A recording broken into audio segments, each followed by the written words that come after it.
you know, you're 12 years old and you're living with your moms, and your mom's is struggling because she didn't think that life was really going to work out like this for her, and she doesn't have a man around, and the men that are around haven't always been that great. Sexual abuse is becoming kind of normal for you, and you think that other people don't have secrets that are as bad as you, and maybe you've tried to talk to somebody at school and they haven't really heard you, or maybe they just haven't had time to listen to you. And so you're seeing these girls on the videos, and they're so pretty and they're so sexy, and so your way at 12 of escaping into this fantasy world is to think about what it must be like to be one of these girls when you know that adult men already look at you, and you wonder how you can kind of use that. I was just a child, and that's how I was supposed to live, like a child and like an adult. So one day you're coming out of school and there's a guy outside in a Cadillac, and he's nice looking. I mean, he's got the baseball cap and the jeans and the Timbs, and he tells you how pretty you are, and you know how pretty your hair looks, and it's been a while since anybody even really noticed anything about you. And for the first time you feel like somebody's really interested in you, because now all of a sudden he's asking you about your dreams and your hopes and where your father's at, and he says that he can be a daddy to you.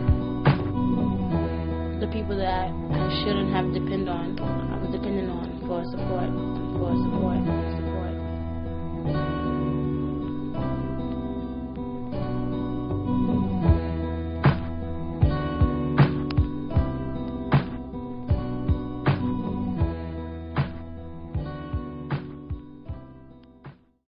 And so that night he takes you to a club and he puts you up on the stage and he gives you a few drinks, and there's men throwing dollars at you, and it's scary, but all the time you're just looking at his face in the back of the room, and he's like, you know, go ahead baby girl, go ahead, you're doing it for daddy.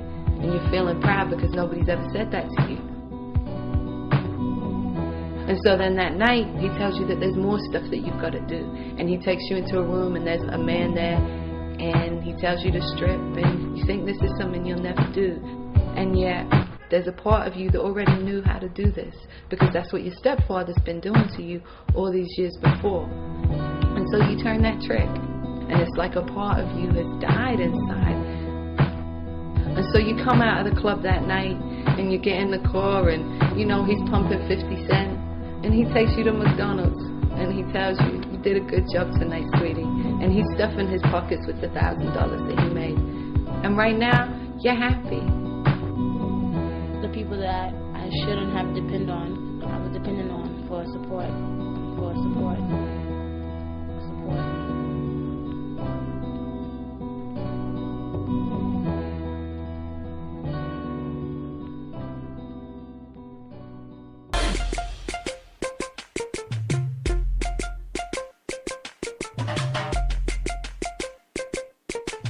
Greetings, this is Reverend Rice, and it's my pleasure to welcome you to That's What's Up with Women.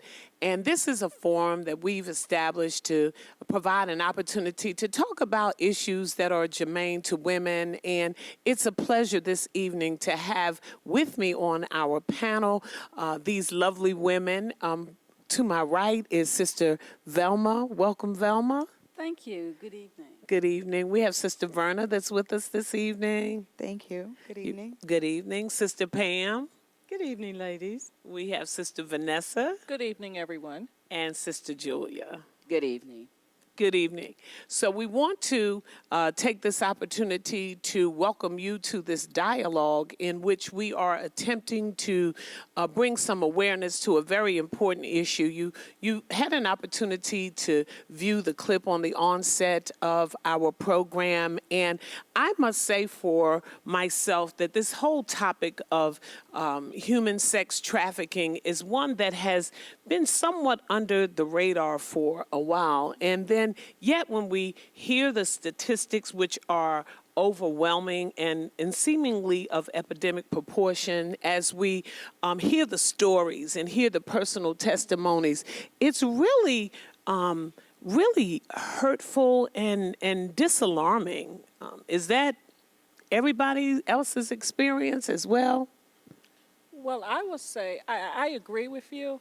For me, I did a little bit of research, and I was just really surprised that what was going on here in the United States. I guess I always thought it was in the other countries, Right. but just not here in the United States. So it was very unnerving.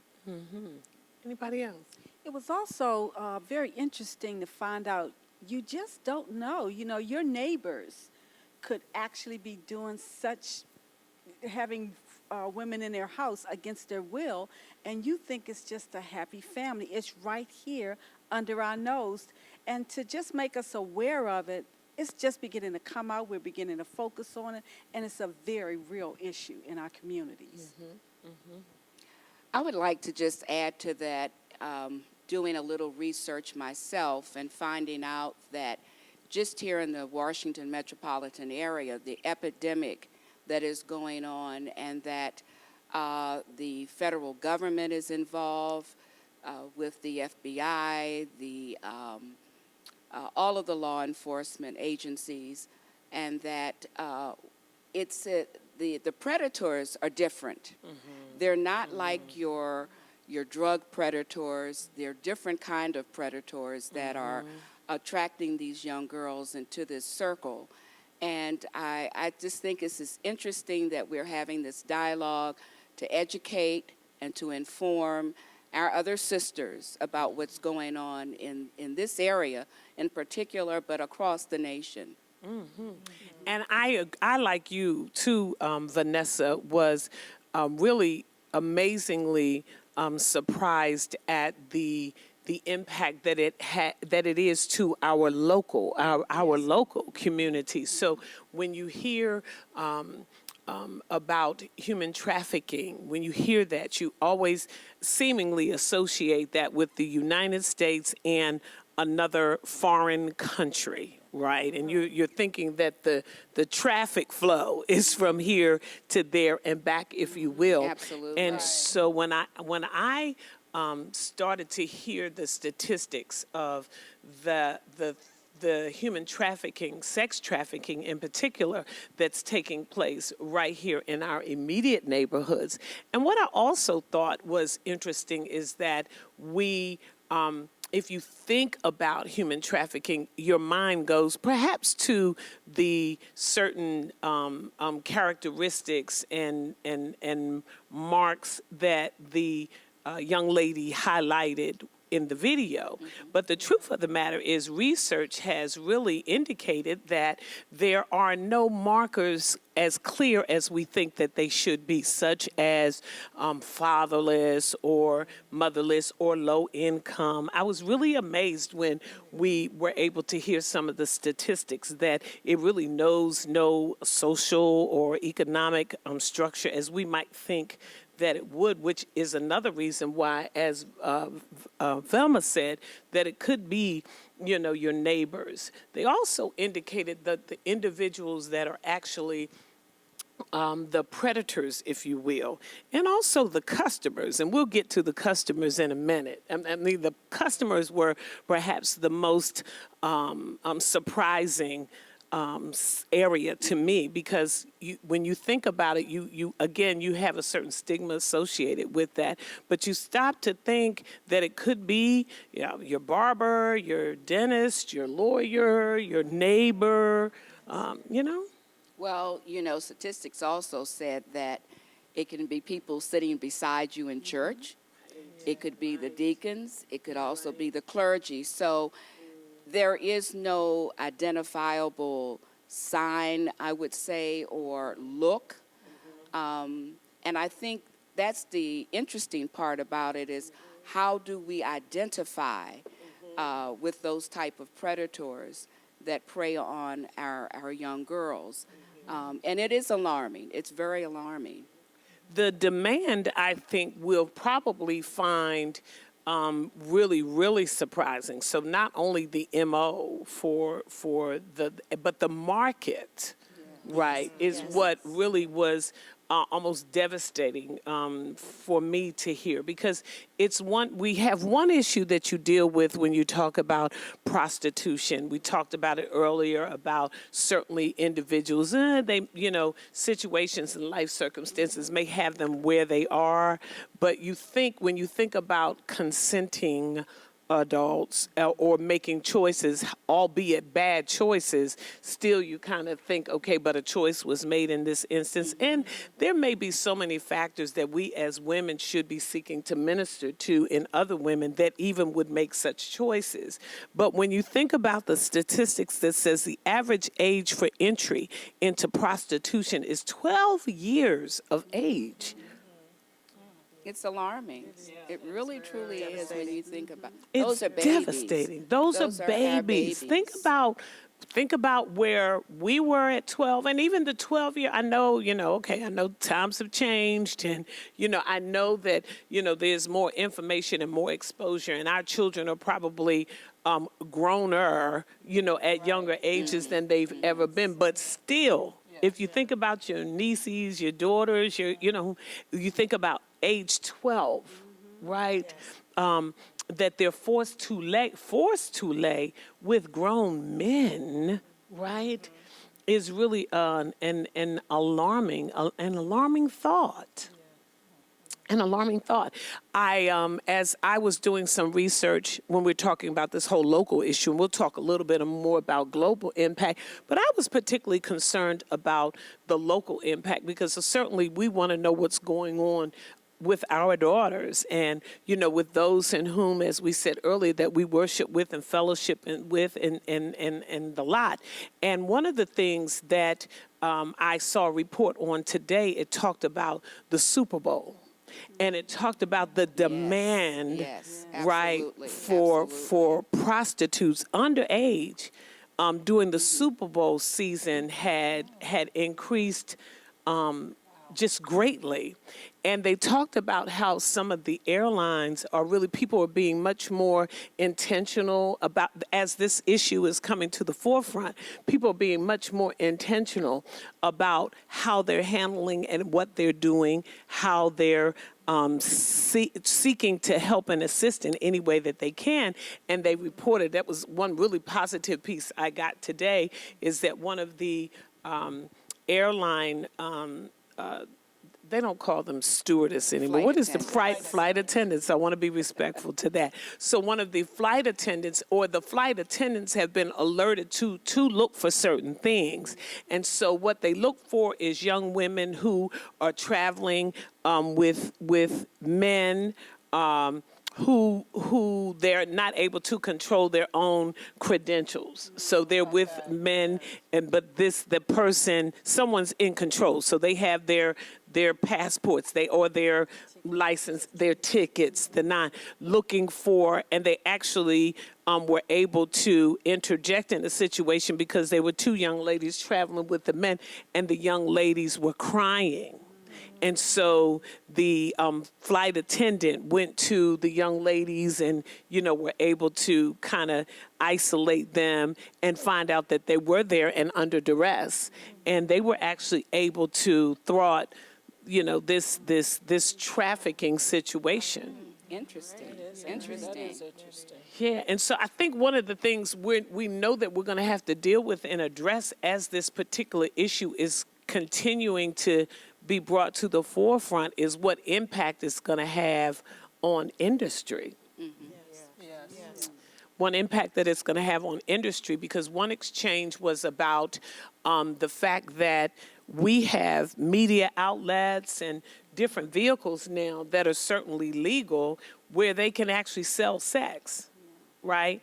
And one was a site, I think it was called backpages.com. Backpages.com. And now you can buy a camera, or whatever, a bike, probably a vehicle similar to Craigslist or whatever, but you can also buy sex. And the issue is that they're still able to, by the way they couch them and all of that, their ads and things actually buy underage young ladies. And they said that this particular organization, this Backpages.com, because they came under fire because of the ads and the promotions, and it's $1 billion business. So of course, they're accused of not wanting to shut it down all the way. So what they said that they've done is put systems in place to kind of screen, the ads and the requests to double check and reach in and see, if they're really asking for someone underage, right? Watching the language, they're actually testing out the ads, see what the responses are, and those kinds of things. But devastating statistics to find out that at the age 12, right, that the innocence and certainly the profile and the tactics, if you will, that are used, I found quite interesting too. And again, it does not fall under socioeconomic lines that these, that people are actually being targeted, but it's a number of things. So one person said things like, of course, they're looking for people who have low self-esteem. So they're looking for girls. One ad said girls who don't, by our standard of beauty, may not be considered to be, the most attractive, or young girls who have weight issues. So they might be a slight tad bit overweight. They may not be, the standard of beauty that's, traditionally promoted.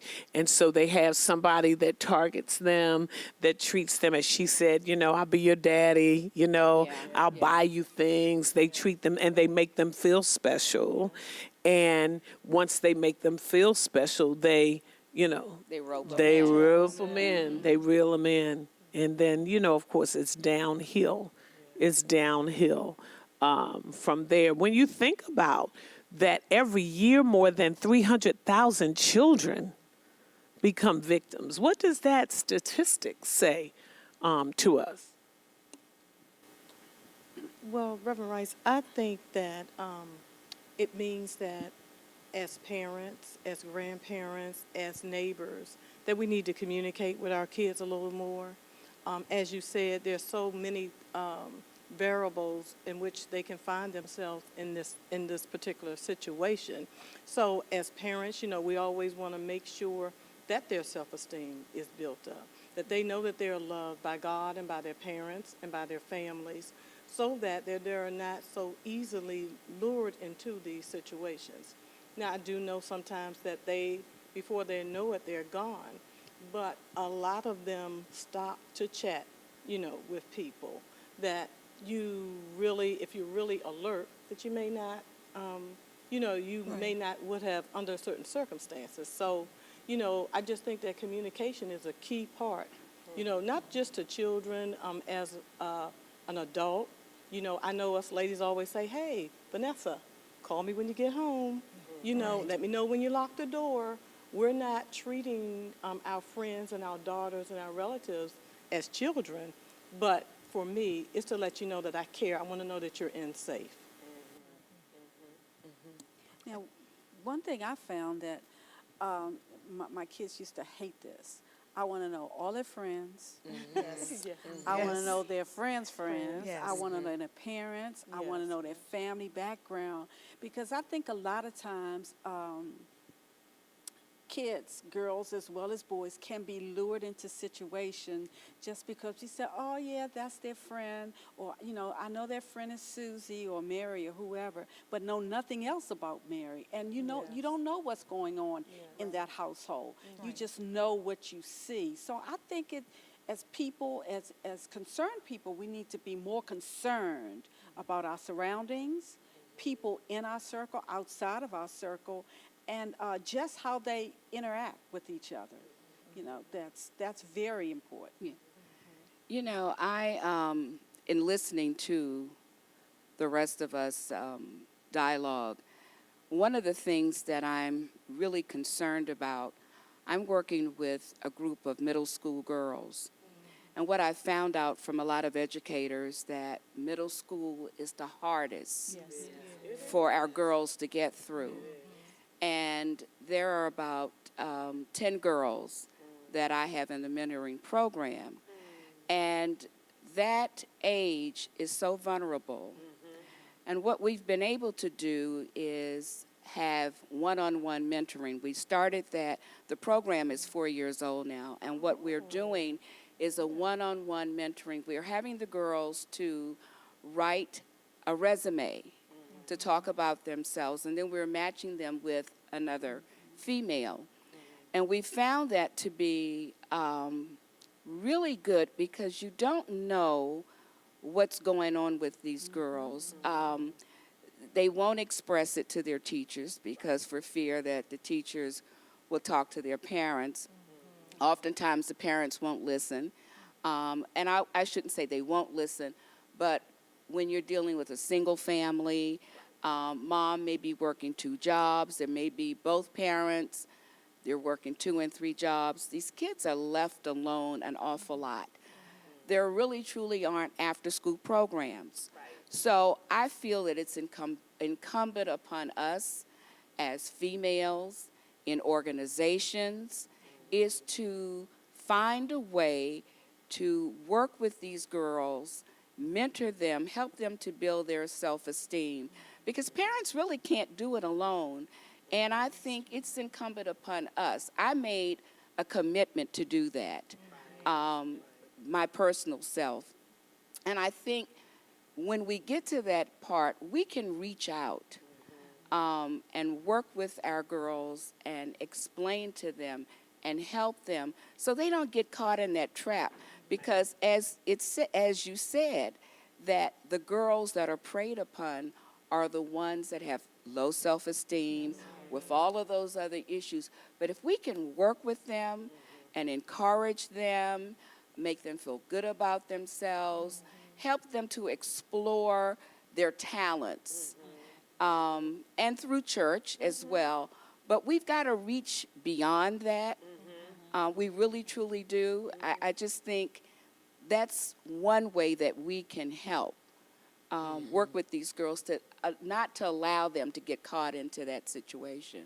Right. I think that, oh, I'm sorry. No, I Please, was just commenting. I wanted to comment on what she said because I think if we start early teaching them what healthy love looks like, Absolutely. they would feel more valued, and therefore these opportunities may come about, but they wouldn't be swallowed up.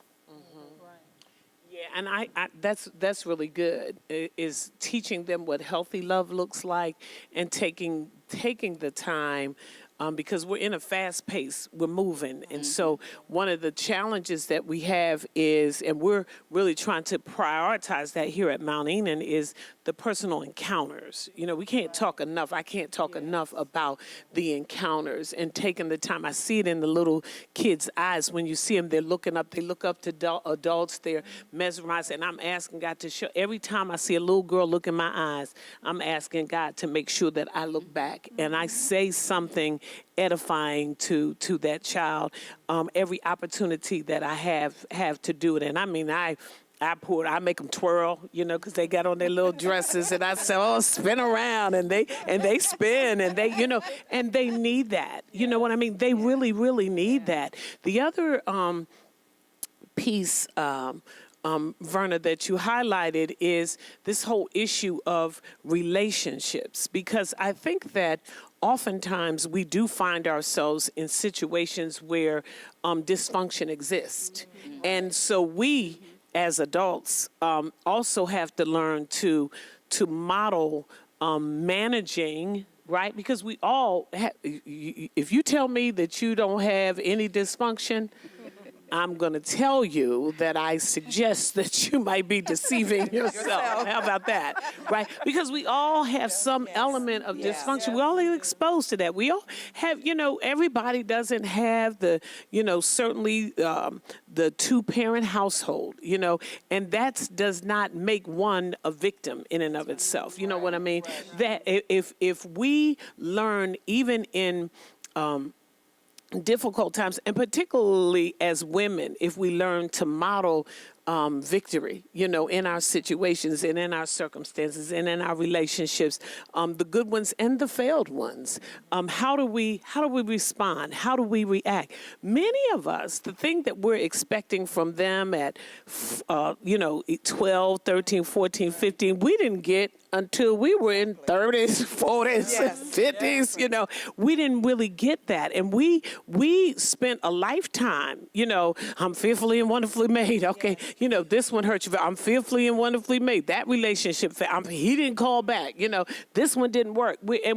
We're spending, a lot of time recovering, right? So many of us don't step out. Now, I've had friends who were like, woo, I'm woman, hear me roar, and they were like that all their lives, and they would not, be subject to the okie doke so quickly. But the other thing about children, as you said, Velma, is that I would say to parents that you have to know the personality of your children and deal with them according to their personality and not necessarily your expectations, right? Because if you're meek, you may have one who's, the one who's head of the cheerleaders and da-da-da-da-da-da-da, but you might have another who's maybe a little bit, less gregarious and outgoing and maybe a little meeker, and they need a different, kind of, outreach and edifying. The whole issue, because you mentioned something in another conversation, I think in our planning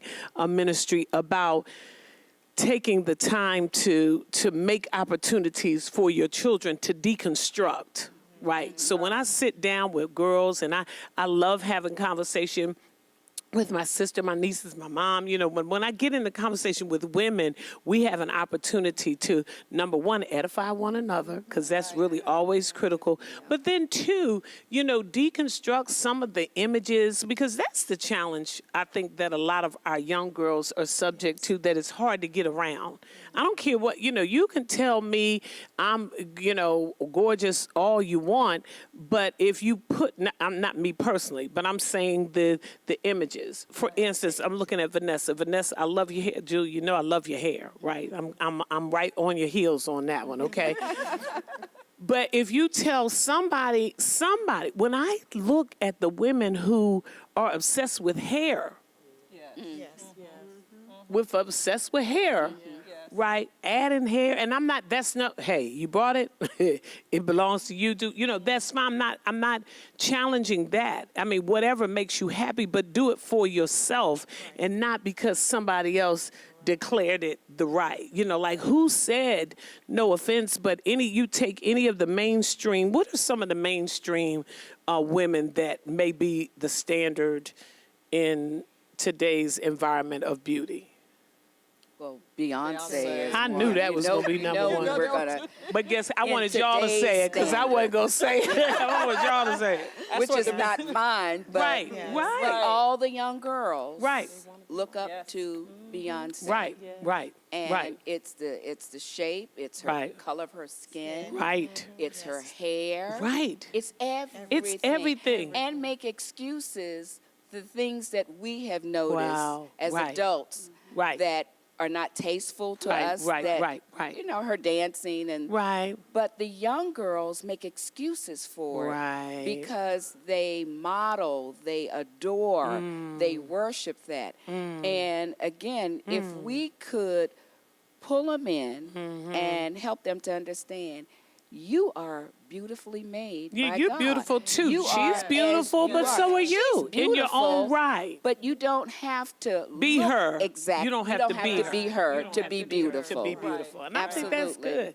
And I think each generation, has their one. Before her, it was Halle Berry. Everything rolled off of everybody's lips was Halle Berry. I remember as a child, even in my father and mother's generation, it was what is it? Lena Horne. Dorothy Dandridge. Dorothy Dandridge and Lena So Horne. every time, that Harry Belafonte and Dorothy Dandridge, what was that movie that? Carmen. Well, when Carmen, my father would die. He was like, oh, oh, there go Dorothy Dandridge. You know, everything was like, and so I'm looking, but think about this as a child who wants to be, acceptable in her father's eyes. If you're looking at Dorothy and you're saying, okay, well, if your curves don't match up or your complexion doesn't match up or if the hair doesn't match up. So I'm sure, just like there were some daddies that were goo-gooing over Dorothy and some goo-gooing over Hallie, there are in some households, there's some that when Beyonce shows up, they're saying, whoa, there goes B, get it B. Right. And there's some little girl somewhere who's looking and listening. And so this is an appeal to the fathers to make sure whatever you do, watch what you're modeling, watch what you're admiring, before your daughters, because your daughters are watching, So when you're looking, if it's a particular a woman that appeals to you, your daughter's looking and she's watching you showing the admiration for this, and perhaps, just perhaps, if you're not taking the time to edify her like she needs to be edified, she may feel like she's less than. So the esteem issue is a very, very powerful one, and it's one that the young ladies testified about. And so I think as we all agree that one of the things that we could do that I think would be extremely helpful is catching them as early as we can to help deconstruct the images that they see in mainstream. One of the things, I have 2 granddaughters. One's 12, Okay. and the other is 15. And from day one, I've always told them that I love them. When we talk and they call me, and the first thing they'll say, hi, grandmother, if they want something, and then grandma any other time. Okay. And when we end our conversations, I love you. I love you too. We do that every time, every phone call, if it's 2 or 3 times a day, when I pick them up and drop them off to all their activities. I love you, Grandma. Have a good day. In the morning, have a good day, Grandma. I love you. We say that. And I thought about it the other day. This 12-year-old asked me to bring her lunch. Okay. And she's done this twice to me. And I'll say yes. And then I said, Julia, what is wrong with you? This child can eat lunch at school. She said, I don't like what they have. I go to Subway, get her the Subway sandwich. And I said to her, you're spoiled. She said, I know it, grandmother, but I'm so grateful for you. I had to cry. It just, so those are the things. You're not just telling the Right. love, you're Those are showing the it. things that we have to do. When we see these young girls, and when you look at them, because they're looking at you.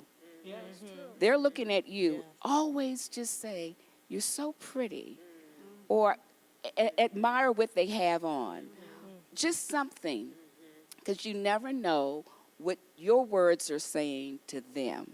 To just lift them up. And like you said, Reverend Rice, you tell the little ones to twirl around so you can see their dresses. We need to tell our 12 and 13 and 14, twirl around so we can see you. And celebrate. I think And the celebrate. celebration Absolutely. is really, really critical. Absolutely. I think words of affirmation really do go so far, and I think that taking the time to make those observations, I think, and I had this conversation with someone earlier about the impact of criticism, even when it's well-intended. So I think as mothers particularly, and fathers too, I think we have a very important responsibility to take great care when we're critiquing, because you have this desire. You really do have a desire for them to be the best. So if they're struggling in a particular area, whether it's school, you want them to learn as much as they can and be the best. If they're struggling with esteem issues, if they're battling with weight, you want to say, hey, let's go walk together, or you want to take an aerobics, want to go water aerobics, you want to, do this together so that they feel, the partnership. I think one of the challenges is that when you're surrounded by, all of these images, and then you get the constant critique, You know, oftentimes, I think, especially between mothers and daughters, we have this battle where we don't know how to manage the boundaries. So either I heard I was watching one of the shows the other day, and she says, I want to be, my kids' friend. So, God didn't call you, to be their friend. So so then when you establish this kind of friendship, and then they don't respect your wisdom, your knowledge, your authority, then you have another challenge over here. Yes. And so learning how to negotiate those relationships, but in such a way that they're not antagonistic. So if we do have to have a conversation about weight, for instance, then you're able to have that conversation and still make them feel loved at the end. So it's not, don't eat the cake, or put the potato chips down. It's talking about, healthy choices and things like that. And how do you do that to make them leave the room still feeling good about themselves? I always try to make sure I tell the young girls exactly what I've gone through in life. That way they'll know they're not doing or facing anything that I haven't faced or some other woman. And I think it's important to gain their trust and let them know, maybe you are real, or maybe you have done some things or had some experience. And that way you gain their trust, and then you can ask them little questions, because they will clam up in a minute if they feel they can't trust you. And the whole point of trying to get close to them and guide them and lead them in the right direction is to gain their trust. Yeah, and Velma, to kind of piggyback off of what you just said, I experience that all the time when I'm dealing with or talking to my nieces. And I always share with them I usually open up with just something that I've experienced in the past. Because like you said, that gets them talking. And they're like, and they look at me right strange, like, that happened to you, Aunt Vanessa? I was like, yeah, that, that's some experiences that I've been through. And what I find out also, they're so different. And I can talk to one way, and then I have to talk to another one another way. And then I have one that, I always ask her, because she's challenging, and she's challenging with her mother. And I'll say, I don't have any problem with you, but why do you always fight with your mom? And she says, well, off of your point, Reverend Rice, she says, well, sometimes mom wants to be my girlfriend, and sometimes mom wants to be my mom. And I don't know which way she wants to go, but you're always Aunt Vanessa. So, so it's just meeting them where they are and getting them to open up and trust you. And they know whatever they tell me, that it's between the two of us. Not unless I really, really have to tell their mom, then I'm going to do that. And they know that. So. Yeah, I think it's about creating a safe space. And I think that oftentimes, I remember my own experience as a young woman, and I remember going through what was traumatic for me. Hindsight, it wasn't no big deal, but at the time, it just seemed very traumatic. And I remember sitting down with my mom, and I was just crying and really upset. And she said to me on that day, it's very unlikely that whatever it is that you're going through, that I have either, not been through that myself, or certainly am familiar with that situation. And I want you to be free to be able to tell me anything that's on your heart, and troubling you. And it was. And from that point, that was such a liberating moment for me, because the condemnation, when I made a bad choice, and again, it was drama then, hindsight, it was like, what?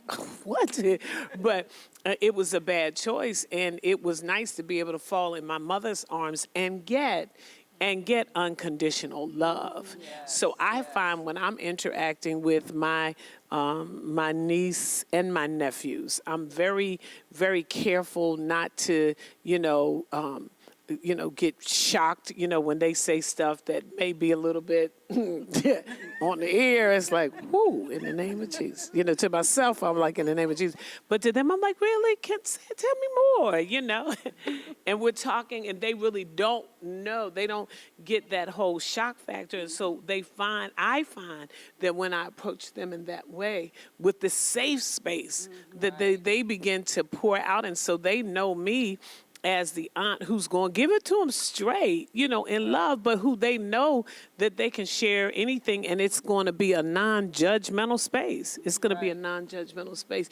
I think, though, when we look at this whole issue of vulnerability, this whole issue of human sex trafficking in particular, one of the things that was raised in the video is that statistics that they gave was that 80 to 90% of the victims have been sexually abused. And I think that when we talk about this whole issue of sexual abuse, it's still one of those things that's taboo, right? It's still taboo, especially in our, I won't even say in our tradition. I'll just say across the board, it's taboo. It's something that we really don't want to talk. It's something that oftentimes when you do, it's either blown off, laughed off, or considered to be a lie. People have gone through a whole lot. And so you have so many girls whose innocence, boys as well, whose innocence has been stolen from them. So many children. I want to say children because I know it's so many. When I took a class on child and adolescent psychology, the statistic at that time, and that's been quite some time, one of my instructors was in the Washington, D.C. school system as a psychologist, and she said 1 out of every 2. If 80 to 90%, she's saying 1 out of every 2 that came to see her, that's just the ones who came to see her, had been victims of sexual abuse by someone that they knew and knew well. They knew well. So it was their babysitters. It was mama's boyfriends, that we call in uncles. It was brothers, right? It was all kinds of individuals that they had a level of familiarity with, which then leads to more complexity, because this is someone who at some point told me they loved me, and I believed them, right? And then they did this little thing to me that at some point I realized wasn't the right thing, right? But now I'm trying to process the love, because they've shown me love. They brought me things. They gave me candy. They've done this. They've done that. But then they've also said, it's going to hurt your mama if she knows, so don't tell your mom. Daddy, if daddy finds out, it's all of these other things. So this whole issue of sexual victimization, what happens when someone's sexually abused and the impact that has, and then how that leads to a life of certainly low self-esteem and sexual promiscuity, self-abuse and self-loathing and all of those kinds of things. Do they even teach anymore in the school systems on the good touch, bad touch? I don't know. I don't know. Do you know? I don't know I know either. they did with my kids, and that's been quite a while. They probably do. I know they certainly at one time, and that was an issue, because let's talk about the Black church and how we still are struggling with talking about these. We don't even want to talk about sex. We don't even want to talk about good sex. When I'm talking about good sex, I mean inside of the, confines of, I'm talking about as God defined it, right? Yes. So we want to close our ears, and stick our head in the sand, generally speaking, when the topic of sex comes up, period. So let alone having discussions with your children about what's healthy and what's unhealthy. What are the warning signs? And when they show these different shows and things like that, where they test that theory of how you can lure a child away with candy or a puppy or all kinds of things, and then they're gone, and then how much perversion. Because see, that's the thing that I think is so interesting, because when you talk about the victims, when you talk about the predators, predators, and you talk about the customers, if you will. Yeah. There's a whole lot of stuff going on, because I'm still trying to think who it is that, you know, we're sitting next to and what's going on in their head. If it's that kind of dynamic that they're purporting that there is, who is that individual that is purchasing a 12-year-old and think that that's okay to do so? It just really makes you, I mean, it makes your skin cringe. It does. And you really don't have answers. You know, you really don't have answers. Other than, you know, as I said earlier, we have to be proactive. We really have to be proactive as women of faith, and even women that we know in other organizations, is to spread the word. I shared with a friend of mine about this whole incident, and she was excited to know that Mount Enon women were stepping out to be involved, to educate, as I said earlier, and to inform about this whole incident. Because as Vanessa said earlier on in the segment, that she always thought it was something outside of this country. And true enough, it was. However, those that are in this country were importing them from the other countries. And then it has become such a big business. Why not traffic our own? Why go out of the country and pay the money to bring them in here when we can strategically find our own to traffic? It's a tragedy. It's a travesty when you stop to think about that. And it's gone from the hustlers, the pimps, into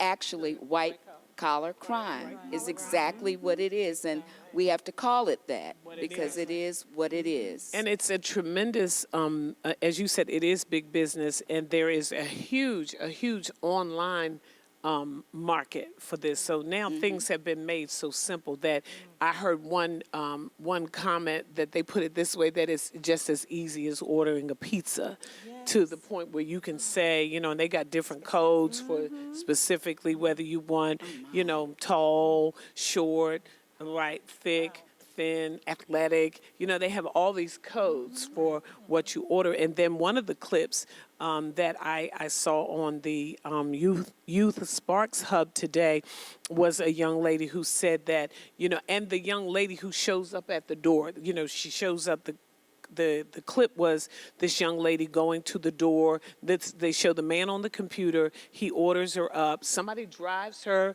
drops her off. She goes to the door. He says, you know, come on in. And then the young lady goes on to say, little does she know, you know, that she thinks that she's going in here bad enough that she feels like she's going to satisfy this person's sexual urge. But little does she know that she's going to be beaten. She's going to be raped. Then she's going to be thrown off, driven out, thrown off out of the car, you know, by the side of the road and left for dead, because to them that it's a transaction. That's what she said. All she is a transaction. A transaction to satisfy the fantasies. And the more perversion, the more deep and wide and crazy the fantasies become, right? So then now you have this person that you purchased, so you feel like you can do whatever it is you want to do for the moment that you have them. And so I think that in this season, it is time for us to have this discussion, And we did want to, you can't be armed with this information. You can't have this information and not do something, do something. Yeah. And so that's why the women's ministry was led to have a series of discussions and opportunities and dialogues to bring a greater awareness to this issue for certainly for the church, certainly for parents, for neighbors, aunties, for us women as in general, certainly a heart for the kids, but also for, our sisters and the women who are out here now and they're caught under and they don't know how to get out. They don't know how to get away. So we're going to have a woman-to-woman session, and we've invited Jelaine Stewart. She's actually the Assistant United States Attorney, and she's the Chief of the Victim Witnesses Assistant Unit, and she's well-informed and just excited about coming out and being with us. So she's going to be with us for the first of our discussions, and then we'll have an opportunity after we have this awareness session coming up. We're going to then have our prayer breakfast, and that's going to be our call to action. We're going to partner. We've invited our state's attorney, Angela also Brooks, to join us on that day. And then a young woman that I met in Atlanta. Her name is Dorsey Jones. And I'm going to tell you, when I heard her testimony, she left me in tears. She talked about her personal experience and how by the age of 12 or 13, she had already been abused by over 40 men as a young girl. Before she even hit a teenager, she had been raped and abused by over 40 men. And she talked about her life and the challenges and the changes that she went through. And even now, beautiful woman, you'll get an opportunity to meet her at the prayer book. Just an awesome woman, but you can still sense the humbleness, and even still, she's still in the pathway of healing. Wonderful woman, and I'm just looking forward to her coming and being with us as well. Then we're going to take an opportunity to meet with our daughters, if you will, and we want to talk with our young girls. We want to celebrate them. We want to give just an opportunity for candid conversation and discussion, and hopefully, self-expression and healing, and definitely affirmation and encouragement in their season. And then we're hoping to partner with CNN. CNN did a special where they actually visited Cambodia. It's called the Freedom Project, and it's really a phenomenal special. And we're going to have them to come in, if all goes well, to view the documentary here. And these young ladies in Cambodia are like 8, 9, 10 who are sold into sex slavery in exchange for the debt that their families owe. So their families owe this debt. Their families can't pay the debt, and so they have to promise to give their daughters away. And you'll see in this interview mothers who are crying their eyes out because they had to give their daughters away. You've got 9-year-olds and 10-year-olds who are talking about the devastation of having to lose their virginity to 30 and 40 and 50 and 60-year-old men and are forced into slavery. And so what they've done is they've done this, what they're calling a 3-strand project.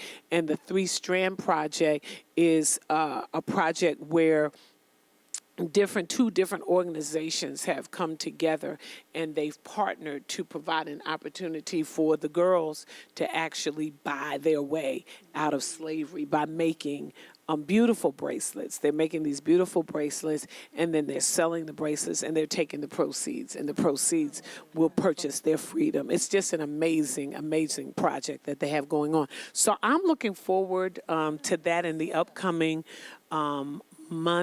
months ahead, and looking forward to a series of steps that we can take as women, certainly in the body and inside, and then throughout the community, and then, globally as well, to make a difference in the life of the women. So I want to say to you, all of those who are viewing that we encourage you to join us and join and partner with us in this endeavor to make a difference, to bring about certainly awareness, and then to do what we can to save some young girl, to save some young boy, to save the life of someone who feels like life is not worth living, who has been sold into slavery and who is suffering. We want to do what we can to make a difference in their life. And we're determined to make a difference. Amen? Amen. Thank you so much for Amen. joining us. And that's what's up with women.